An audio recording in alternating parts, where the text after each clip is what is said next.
आज पूरी दुनिया नए वर्ल्ड वॉर की दहलीज पर खड़ी है। ईरान और इसराइल के बीच बढ़ती दुश्मनी ने पूरी दुनिया को हिला दिया। लेकिन क्या आपने कभी सोचा है कि हज़ारों किलोमीटर दूर बैठे भारत पर इसका क्या असर पड़ेगा? मैं कुछ दो पॉइंट्स बताता हूँ आपको जिनसे भारत पर असर पड़ सकता है। पहला है महंगाई का झटका। सबसे बड़ा असर होगा सीधा आम आदमी की जेब पर। भारत अपनी ज़रूरत का 80% से ज़्यादा तेल बाहर से मंगवाता है। मिडल ईस्ट में अगर हालात बिगड़े तो ग्लोबल सप्लाई चेन टूट जाएगी। इसका मतलब सीधा ये होता है कि पेट्रोल, डीजल और गैस की कीमतों में भारी उछाल आएगा। और जब ट्रांसपोर्ट महंगा होगा तो सब्जी से लेकर हर चीज़ महंगाई की मार झेलेगी। दूसरा पॉइंट है चाबहार पोर्ट और ट्रेड। दूसरा हमारा सबसे बड़ा नुकसान है हमारा स्ट्रेटेजिक इंटरेस्ट। भारत ने ईरान में चाबहार पोर्ट बनाने में करोड़ों रुपए इन्वेस्ट किए हैं ताकि हम सेंट्रल एशिया तक पहुंच सकें। अगर ईरान वॉर में उलझा रहा तो हमारा ये सपना और ट्रेड रूट खतरे में पड़ सकता है। ये जो दो पॉइंट्स मैंने बताए इनसे भारत पर गहरा असर पड़ सकता है।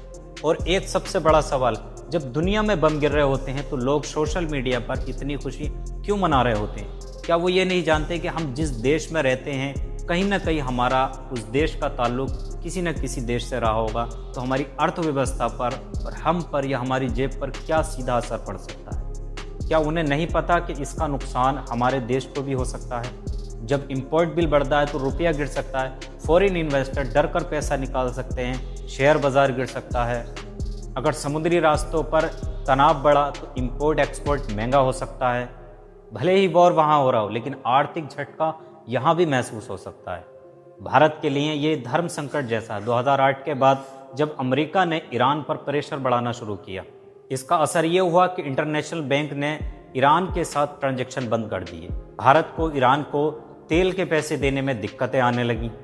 तब दोनों देशों ने पहली बार बार्टर सिस्टम और लोकल करेंसी में ट्रेड करने की बातचीत शुरू की थी। 2008 से 2010 के बीच भारत ने कोशिश की थी तुर्की या जर्मनी के बैंक्स के जरिए पैसा पहुंचाया जाए, लेकिन अमेरिका ने ये रास्ते भी बंद कर दिए थे। जब सारे रास्ते बंद हो गए तब 2012 में ऑफिशियली रुपी पेमेंट मैकेनिज्म यूको बैंक के जरिए ढंग से लागू हुआ।